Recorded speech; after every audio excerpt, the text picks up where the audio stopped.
Am I audible and visible? Yes, you are. Please start. Yeah, sure. Ma'am.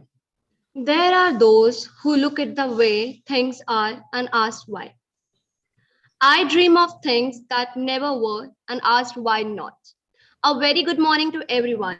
I, Devanshi Bajpayee, Deputy Secretary General of ICFI International MUN, welcome you all to the ICFI International Virtual Model United Nations 2022 on behalf of Center for Environmental Law Policy, Education and Development, also known as CELPIT, the ICFI Law School, the ICFI University, Dehradun. I would like to take the privilege to extend a heartwarming welcome to our chief guest, Mr. Sumit Sharma, sir, Indian officer, head United Nations program, and guest of honor, Professor Dr. Bhavani Prasad Panda, sir, Director, School of Law, KIT University. Thank you so much, sir, for accepting our invitation and gracing the event with your valuable presence. I also would like to extend a warm welcome to Professor Ramkaran Singh, sir, Vice Chancellor, the ICFI University, Dehradun, Brigadier Rajiv Sethi, sir, Registrar, ICFI University, Dehradun, Ms. Monica Kharola, ma'am, Assistant Dean, ICFI Law School, and all the participants who have joined us today. Moving forward, now I would request Professor Ramkaran Singh, sir, Vice Chancellor, the ICFI University, Dehradun, to deliver a brief about the university. Good morning, you all. I am happy to be here as the Vice Chancellor of ICFI University, Dehradun, and happy to introduce the ICFI as family.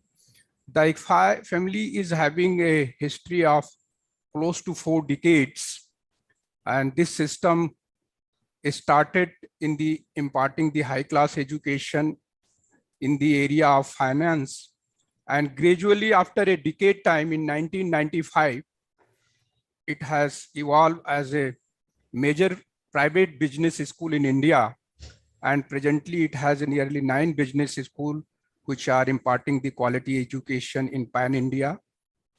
And then in past, the ICFI University Dehradun has a history of close to 2 decades. And if we see the overall involvement of the education in Pan-India of ICFI system, then we have 11 universities in Pan-India, and ICFI University Dehradun is one of them. The core values of ICFI family has evolved over a period of time. So it has become a very prominent system imparting quality education in all the schools, whether it is related to the business, whether it is related to the law, whether it is related to technology, or whether it is related to applied sciences or education. For example, ICFI University Dehradun is having 4 schools which are imparting the quality education in the area of management, law, technology, and education. And I'm happy to say with a great pride that the ICFI University Law School is one of the most vibrant school in the country among the private universities in India, next to the national law universities in India. And the faculty members are exceptionally qualified from the top institutions in India, including Banaras Hindu University, Allahabad University, and so many other prominent universities imparting the law education in the country. So I am very happy to be the part of this event in this morning, and I would like to congratulate to the School of Law, ICFI University Dehradun, for doing such meaningful activities across the year, and especially the United Nations, which is a huge global body in the world as a whole, having several organizations working for the well-being of the mankind on this planet, whether it is a WHO, whether it is a UNEP, whether it is a UNESCO, or so many other UN organizations are contributing for the well-being of this planet. So I am very happy in this morning introducing the ICFI system as ICFI University Dehradun. I am good to see my ex-colleague, chief guest here, Dr. Sumit Sharma. I don't need an introduction for him because we work together in a very close manner in the same building, same offices. and also Professor Panda, who has been the director of KIIT School of Law. I'm happy to see you all this morning and wishing a good deliberation and good day. Thank you all. Thank you so much, sir. Now, I would request Brigadier Rajiv Sethi, sir, Registrar, ICFI University, Dehradun, to enlighten us about the ICFI Law School and Thank you, Devanshi. And at the outset, I would like to thank the esteemed guests who have joined us today, the Vice Chancellor and the CELPED, including the Assistant Dean who have taken initiative for this international moot court. Firstly, I would also like to, in fact, when the moot court started, CELPED started, I must give credit to our ex-colleague, Mr. Vishal Bera and Anushmi Jain, who took the initiative and started this particular school. I would also like to give them a credit that the fact is that they took a lot of interest and they have made it into a very vibrant school, which is looking after the laws relating to the environment.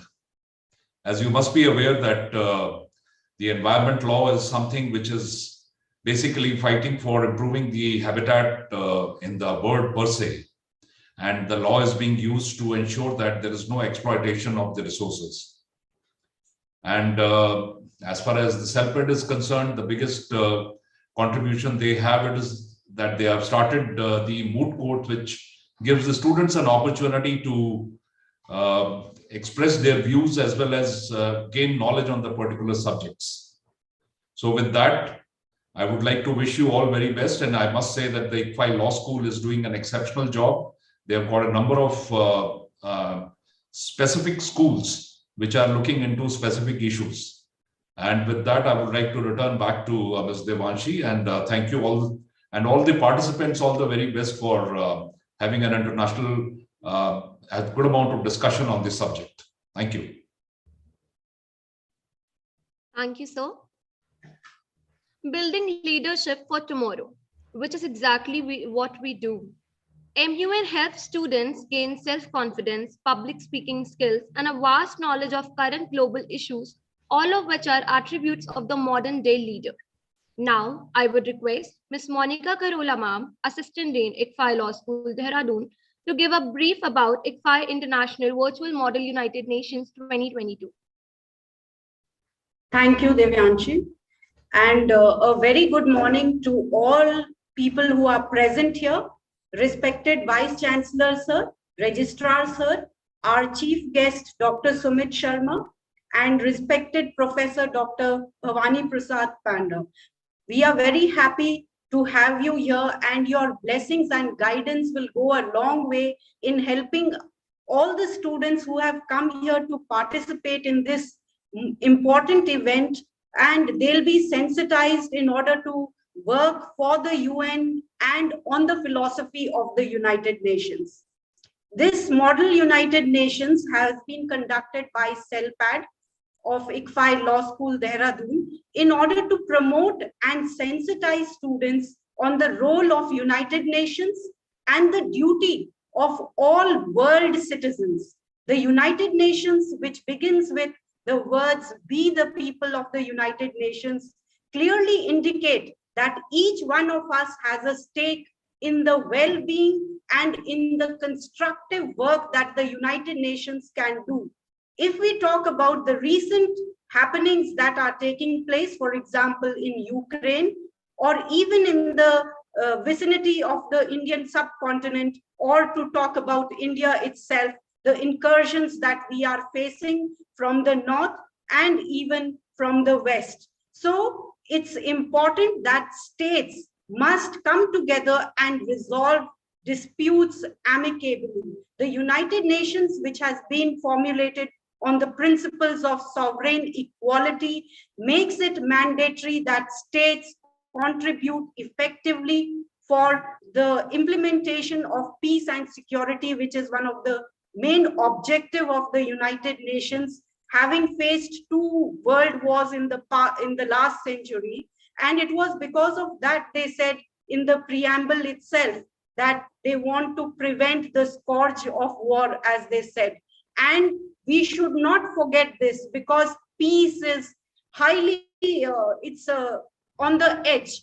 We must take all precautions, because today, if there is any kind of escalation of disputes, it will lead to disasters much worse than what we faced in World War I and II. Apart from this, the highly integrated world leading to globalization in terms of integrated trade and businesses, we need to protect ourselves. We also need to protect humanity and people who are needing protection, not only from the state, but also the United Nations has played a very constructive role in protecting of human rights, in ensuring that states do not, they do not indulge in doing anything which will harm the peace and security. So with this objective and understanding the role of UN, we have come here to encourage the students worldwide to participate in discussion, to be sensitized on how they can in the coming years and decades strengthen the hands of the United Nations in making it more effective, in making it more inclusive in terms of participation, not only from developed countries, from also developing countries. So the Asian, African countries play an important role. We are very happy to inform everyone that we have got a very good response in terms of students who are wanting to participate and who were keen to participate, but having limited space, we could only incorporate the number of candidates which we could handle for this event. And in the coming years, we are sure that we will make this event greater, and we will help in enforcing the objective of the UN in making education more fruitful in terms of making school and college students understand the importance of working together as one humanity and ensuring that states, governments do not override the human conscience, that we participate together in case of disputes, in case of differences, we are able to amicably help, negotiate, settle, and find peace for everyone. So with these words, I welcome all the dignitaries who have been so kind enough to come and bless the students and help them to learn more, and also all the participants who have come today with a lot of energy. I'm sure that their debating skills, their communication, and also the ability to participate on online platforms from Asia, from Africa, or from the European countries. It will be wonderful to hear them. And as one humanity, we are sure that we will be teaching our children the right aim, objective of not only the United Nations, because United Nations, we said, is an extension of all of us, because we all are the part of it, and we want to see that it becomes stronger and not weaker. We do not want any kind of war dispute. We know that peace is only important for all our children. With that, I wish all the students who are participating good luck, and thank you everyone. Over to you, Devanshi. Thank you so much, ma'am, for your kind words. Moving forward, I would request Ms. Anushmi Jan, Faculty Convener, CELPIT, Assistant Professor, ICFI Law School, to introduce our guest of honor for the day, Professor Dr. Bhavani Prasad Panda, sir. Over to you, ma'am. Thank you, Devanshi. Thank you. Professor Bhavani Prasad Panda is the Director, School of Law, KIIT University. He was the founding Vice Chancellor of Maharashtra National Law University at Mumbai and formerly Professor of Eminence at DSNLU Visakhapatnam. He started his academic career in 1987 after a brief stint with a multinational power plant consulting engineering firm, where he worked as commercial executive with excellent track record, having vivid experience in marketing, monitoring fund flow, and legal support.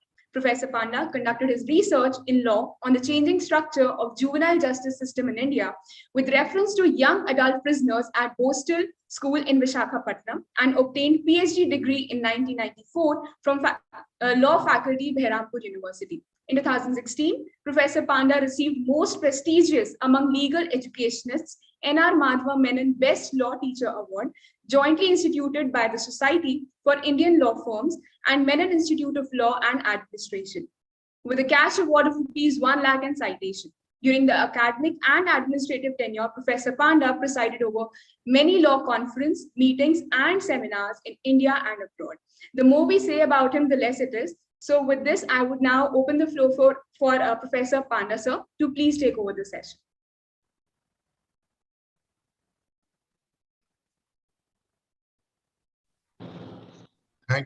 Thank you, Ms. Jain. Respected Vice Chancellor, sir, Professor Dr. Ramkaran Singh, respected Brigadier Rajiv Sethi, Registrar ICFI University, colleague Monica Coralla, Assistant Dean, ICFI Law School, and the Chief Guest of the function, Dr. Sumit Sharma, United Nations Environment Program at India Office, and dear friends. Well, I really don't intend to speak on a ceremonial note, but I would have been very happy, but I'll have to discharge an academic discourse. But somehow, the role that I have accepted, I must do justice to that. Thank you for inviting me for this particular wonderful program of MUN. Well, I will speak from my own perceptions, and it may be for you to judge and adjudicate. Well, United Nations largely votes and puts in objects of global peace. Peace is the gist. And while we are students of international law, we've been reading 2 volumes of Oppenheim, Law of War and Law of Peace. And both are antithesis to each other. So while playing a role for the global peace is not an ordinary thing, those particular people who will be participating for this particular program, they're making a role play of who is who in the world. They're not representing themselves. They're representing the nation. Suppose somebody is representing nation like India, 135 crore population. What a great responsibility. How are you going to speak the things? It's all a great learning. And somebody was telling me what is politics. It's nothing but when two intelligent intellectuals, men of wisdom meet, they speak of the betterment of the society. And when you speak the betterment of the society, it's fine. But we know pretty well in the society there are rough edges. And how to smoothen this particular rough edges is the issue. This United Nations, Model United Nations Forum, whatever is being conducted, is going to smoothen and define the people who have been representing and participating in the particular program. It's a style of life, how you interact in such a manner to diffuse the ill feelings or those particular things diplomatically which you wanted to avoid for the global peace, for the United Nations purpose. It's all set up, not only your speeches, words, but it is also your body language, how you conduct yourself. If all of us are really learned in this particular art of speaking and art of engaging ourselves with the other particular person who is adversarial, then I'm sure there'll be no conflict in the society. There are differences fine. But how to address the differences is the biggest issue. That is the reason we are also going little away from the traditional litigation system to the mediation and negotiation model, alternate dispute resolution model. And whole of MU1 is nothing but an agenda for resolving through mediation and negotiation. And we, across the table, we need to know the biggest of the what they can be diffused. And how they can be diffused, that's the biggest issue. And there are differences, there are many differences, there will be differences. Without differences, we will be again one. It is not possible. And we have to be divided and we have to have differences, but at the same time, there's a beautiful limit, nothing to compromise the peace.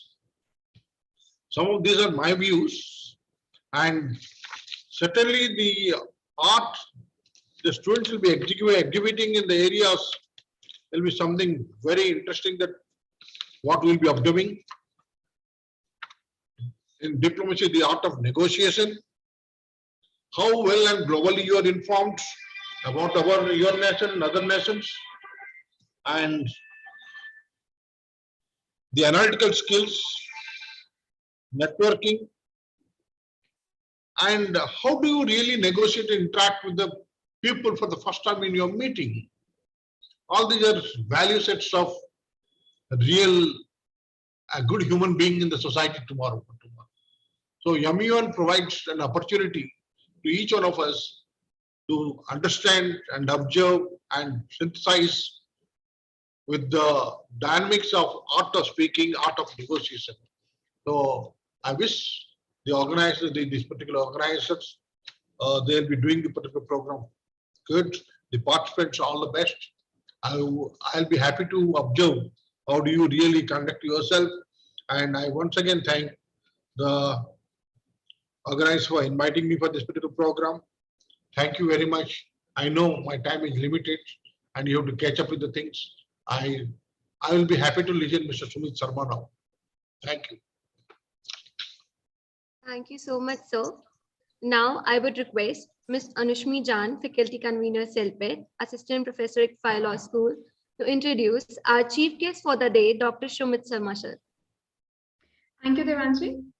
Dr. Sumat Sharma is the head of India Office's United Nations Environment Program. He graduated from Delhi College of Engineering and received his MTech and PhD degrees from Indian Institute of Technology, Delhi.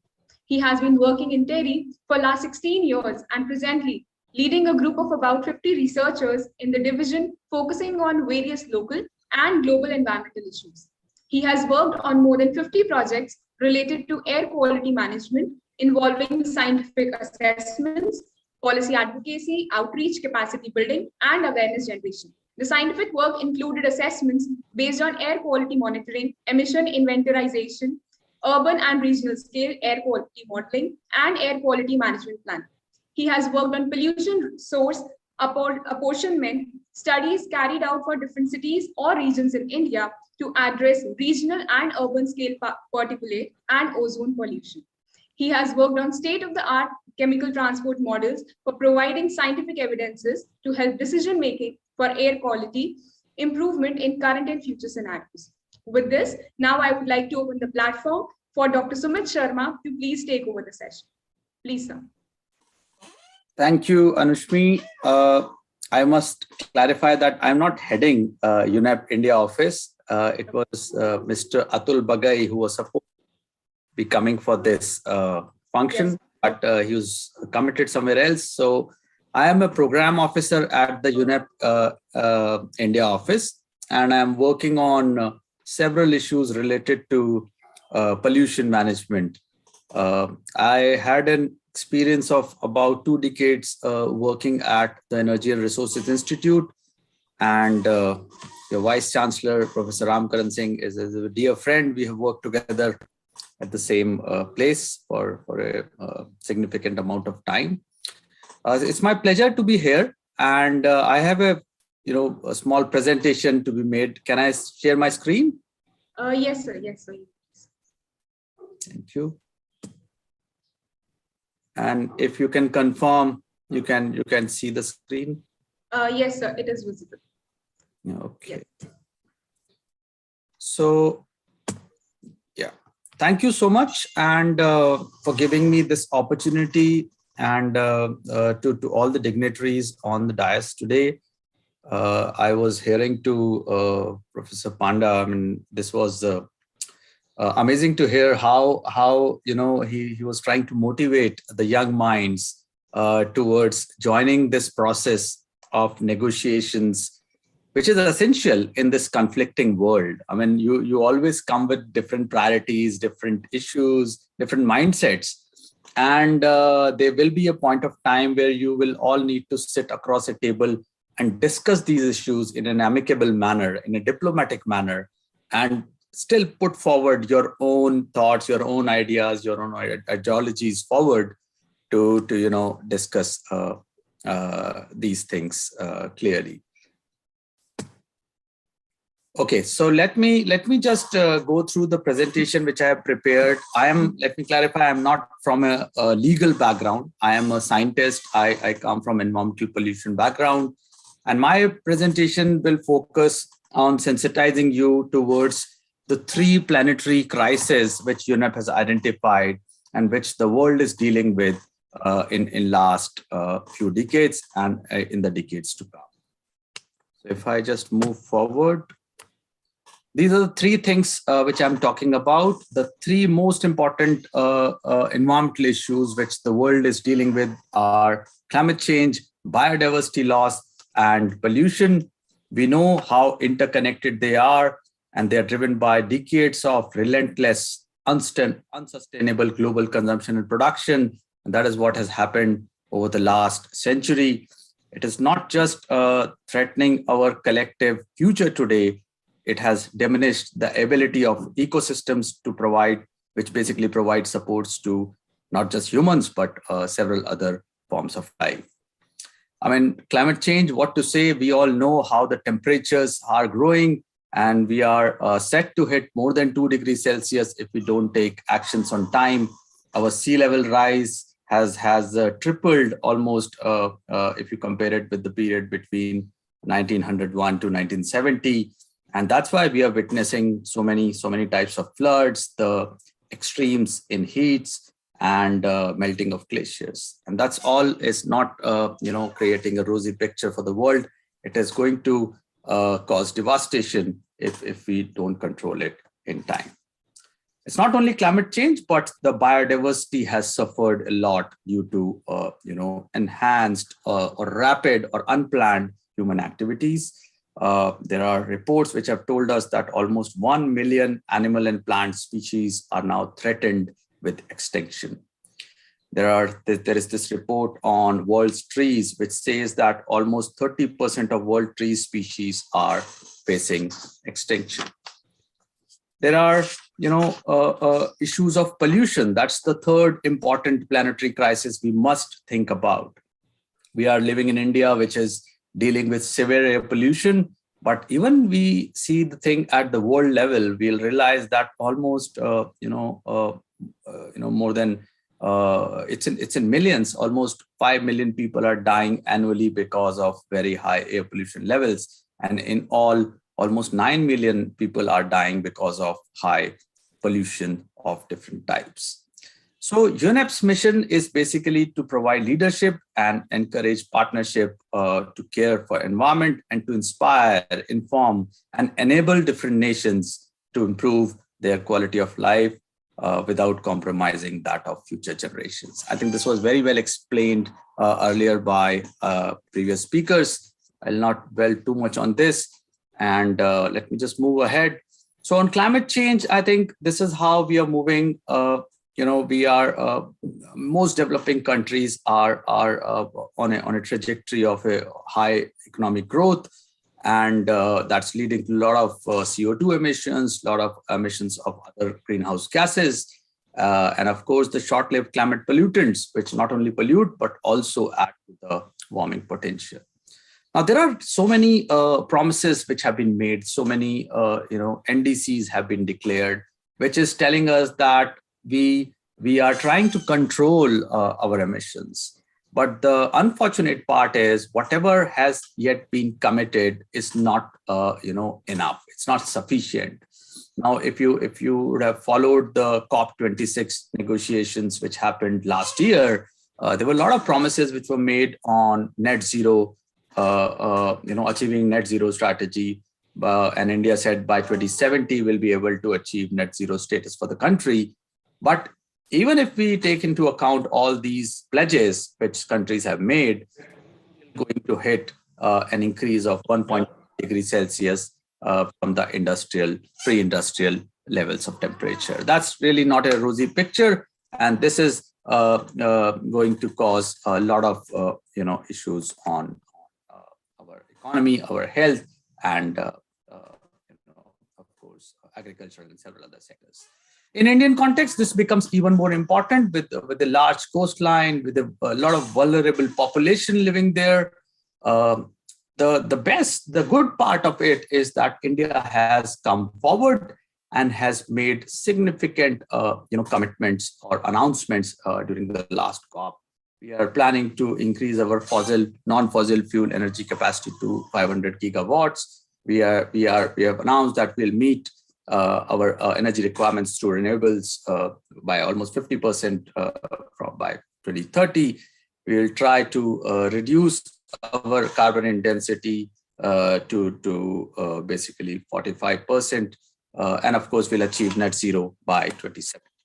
Now, this is what India is doing, and UNEP is doing its bit in supporting the country in moving forward with this agenda. We are working with the states of Bihar and Maharashtra in supporting them in developing low carbon strategies so that they can reduce their own contributions as they grow in the futures. UNEP has also identified a number of sectors where the potential of cutting down GHGs is huge. And we have also suggested strategies through which this can be controlled. For an example, for energy, the potential is about 12.5 gigatons. Annually, it can be cut through shifting to renewables and consuming, of course, reducing our own demands of energy. In transport, we can cut by 4.7 gigatons by shifting to electric mobility and strengthening our public transport and non-motorized options. Moving to the second part of ecological restoration, I would like to highlight here that when you do that, you are not just doing it for ecological purpose, but you are also helping the country to move forward on the sustainability goals.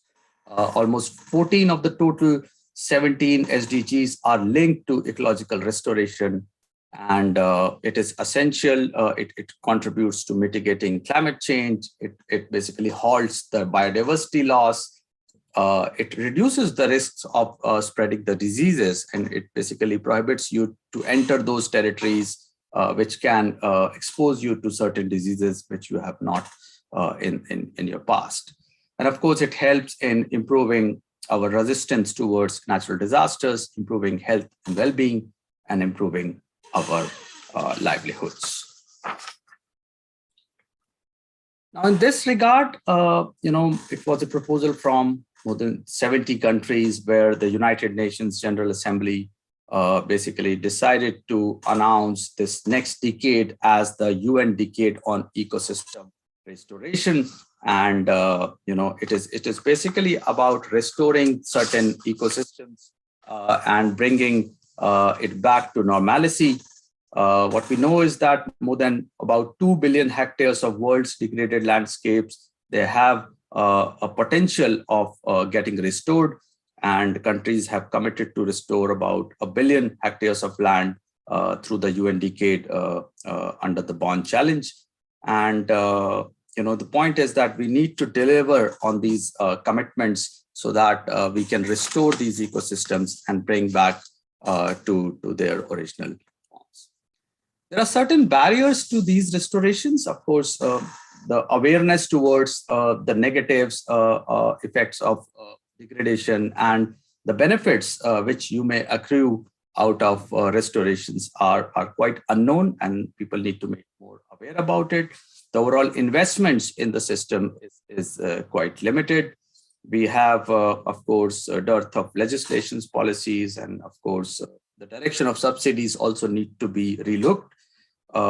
The technical knowledge to improve, our ecosystems, not just, and when we talk about ecosystem, we generally talk about forests and trees, but there are so many other types of ecosystems, the grasslands, the wetlands, the mountainous ecosystem, the marine ecosystems. There are so many ways it can be restored, and the technical capacity to deal with all these ecosystems is limited. The overall finances which the societies are making available are, of course, limited, and that needs to go up. There are several ways it can be dealt. As evident in this slide, you can say that you basically raise awareness, you increase the overall intent in the societies to invest in restoration. I mean, this is still seen as an activity which is not going to be economically sustainable. But over the period, studies have shown that you invest something and you are going to get returns which is number of times of the real investment you made initially. We need to improve the overall political will to address these issues and take that into account while our economic planning. We need to, of course, redirect some of the subsidies to conservation and restoration. One classic example is this subsidies towards fertilizers. I mean, that's something which is quite degrading in terms of the quality of soil due to the overuse, and of course it leads to pollution at the subsequent step. We also need to improve our technical capacity. As we discussed, it's not only the long-term research which is required to be done on benefits of ecological restoration, but also we need to work on initiatives to restore ecosystems which are really in bad health. In India, we have made very big commitments in UNFCCC, where we committed to create an carbon sink of about 2 to 3 billion tons of CO2 equivalents. In the recent UNCCD COP, we raised our ambition to restore almost 26 million hectares of degraded land by 2030. And there are several opportunities which exist in our existing big schemes like Manrega, the National Rural Livelihood Mission, and then the missions on Green India and agroforestry. In UNEP India office, we are working with the government in identifying the degraded lands in the country and assessing how these can be further worked on. We are also supporting the government in preparing a nomination for the UN Decade on Ecological Restoration. We are also working on generating knowledge on impacts of plastics pollution on different types of migratory species, be it freshwater or terrestrial. We are working on integration of plastic pollution issues in the wetland management plans. Just to touch upon the third leg, the third planetary crisis, which in my opinion is very local and very important for people.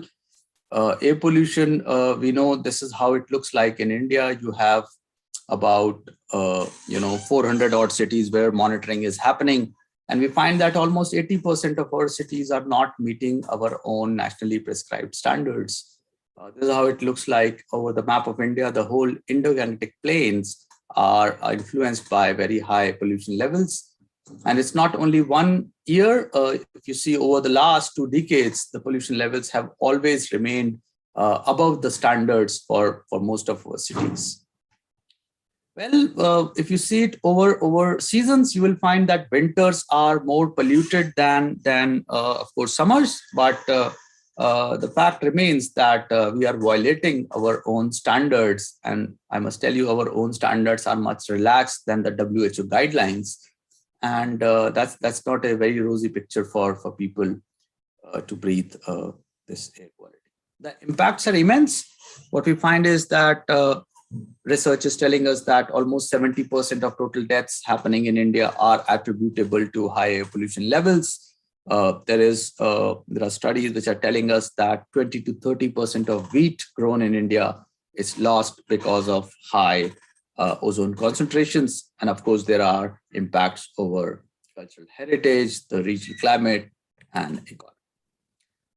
There are sectors, biomass burning is an important sector which is happening in rural kitchens of India. Unfortunately, people are still dependent to use biomass for cooking purposes, and that's coming out to be a major contributor to pollution levels. Industries, power plants, and of course, transport is another important contributor at the national scale. Now, there is a clear link between air pollution and climate change. We know that there are some pollutants which are known as short-lived climate pollutants like black carbon and ozone, which not only can pollute, but also have a lot of warming potential.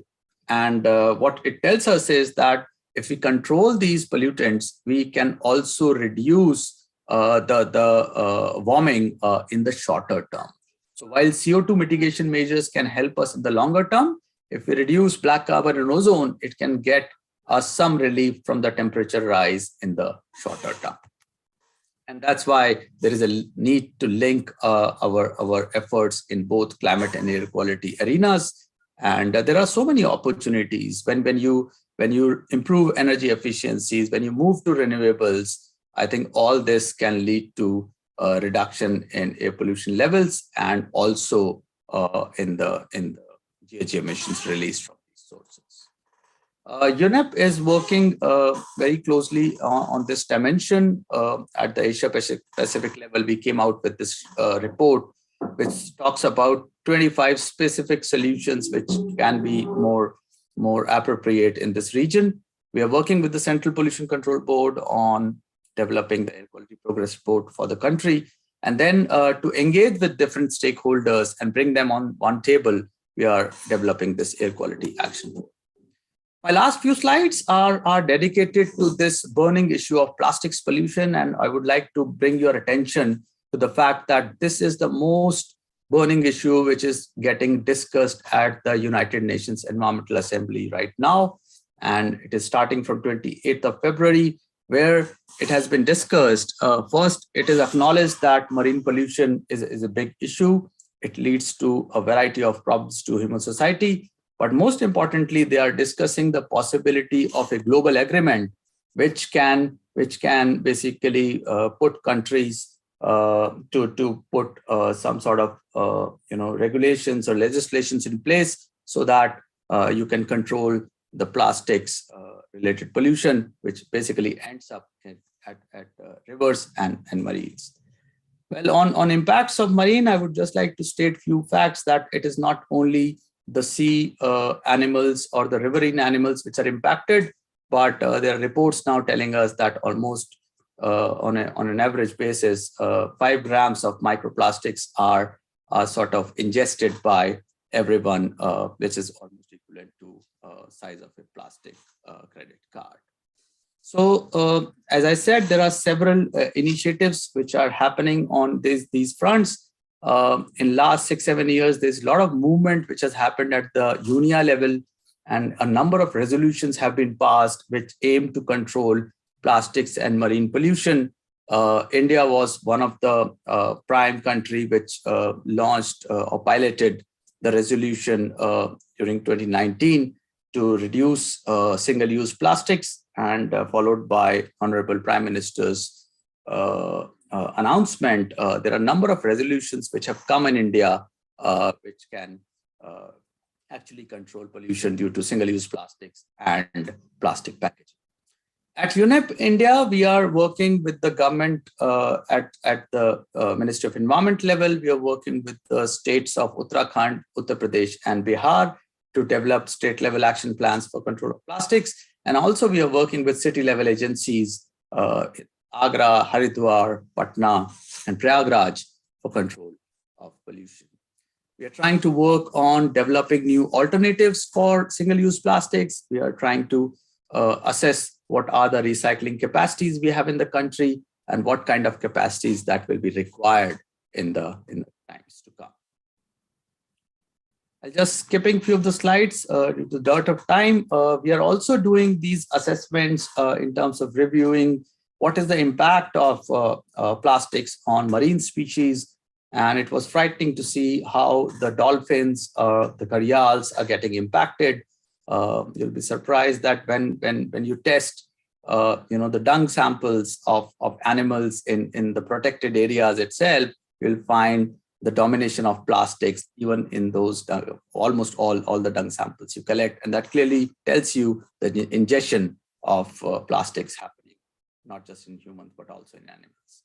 So just my last slide, we need to join hands to tackle all these important issues. I can't say enough on how important these issues are. There are MEAs, the multilateral environmental agreements in place for climate change, for biodiversity, for wetlands, for ecological restoration, but these need to be implemented with full force at the national level. The policy level support for designing right strategies, adequate strategies for control is required, not just at the national level, but also at the subnational level. And of course, we need to deep dive in the sectors like agrobiodiversity, the transport, air quality, plastic waste management to improve things at a more sectoral level. And finally, the overall support required on the capacity building, on finance, on education and awareness is going to remain essential, and that needs to continue. And this is what UNEP is aspiring to do at the India office. And I must say that all young minds needs to come together. UNEP work very closely with the young minds, we would love to work or extend our relationship with ICFI. And I wish you all the best. This is a very interesting concept which I saw, and I could see all the great political names in the list of attendees today. It is so heartening to see that we'll have these mock discussions, and I'm sure we'll have some very, very useful outputs which may come out of these kind of deliberations. And with this, I close my address and wish you all the best for the day. Thank you so much.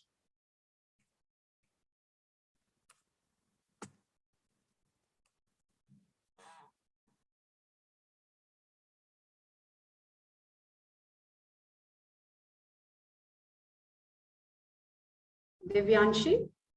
Yes, ma'am. Thank you so much, sir. It's our privilege to have you, sir, and Bhavani, sir, with us. Today, we had an opportunity to hear you, sir. You made us aware of so many important things for which we are thankful to you. And this will surely be going to help us and our delegates in future. Thank you so much, Sumit, sir, and Bhavani, sir, for such a wonderful and enlightening words. I'm sure delegates must have gathered a lot of new information. Gratitude is not only the greatest of virtues, but the parent of all others. A moment of difference makes a difference in your attitude. Now, I would request Ms. Monica Karula ma'am, Assistant Dean at ICFI Law School, to deliver vote of thanks. Over to you, ma'am. Thank you, Devanshi.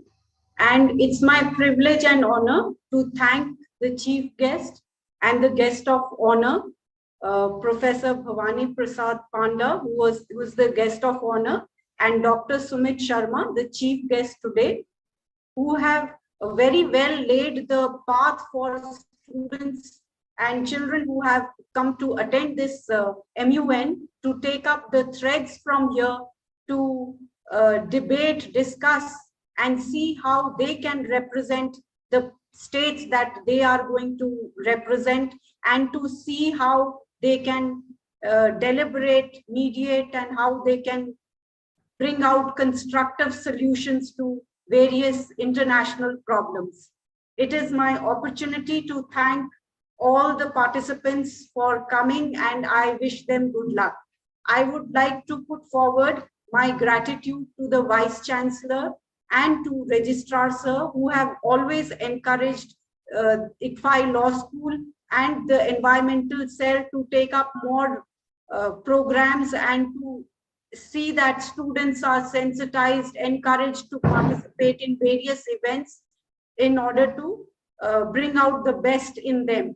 So thank you, sir, for your support and encouragement. I also thank Vishal, Vera, and Anushmi ma'am for the whole work that they have done to make this program possible and successful.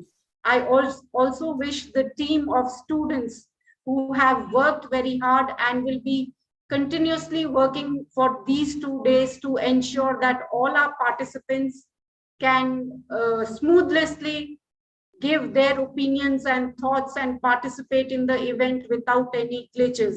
And thank you to the technical team for all their support. So thank you, everyone. And we look forward to the support and encouragement of our guests and our guests of honor. And we ensure that ICFI Law School will look forward to their support for taking forward more research areas and encouraging students to learn more. So thank you, sir. Thank you all the participants for being here. Over to you, Divyansha.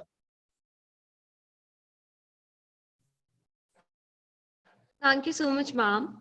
Now I request Mr. Ravi Prakash Mishra, Secretary General of ICFI International Virtual Model United Nations, to declare the conference open. Thank you, Devanshi. Very good morning to all dignitaries and delegates. I, Ravi Prakash Mishra, having the official capacity of Secretary General of ICFI International Model United Nations, declare the conference open. Thank you.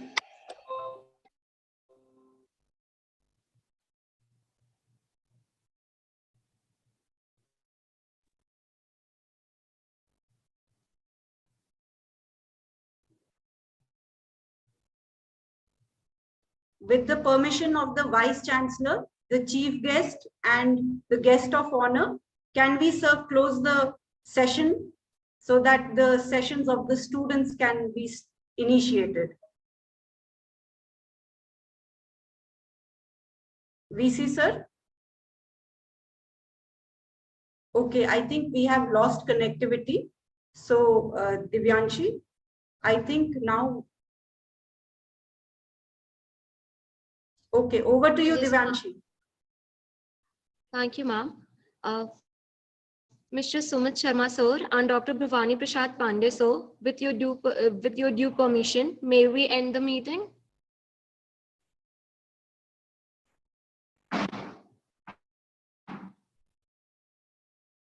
So, am I audible? Okay, I think they must have, lost connectivity, or they may have taken. Yes. Registrar, Okay. sir, is here. Yes. So. Okay, Divyanshi, so we'll close the meeting. Okay, ma'am. So delegates, we have already mailed the session links on your respective email IDs. So all the delegates are requested to join the session on time. All the best, everyone, for the conference.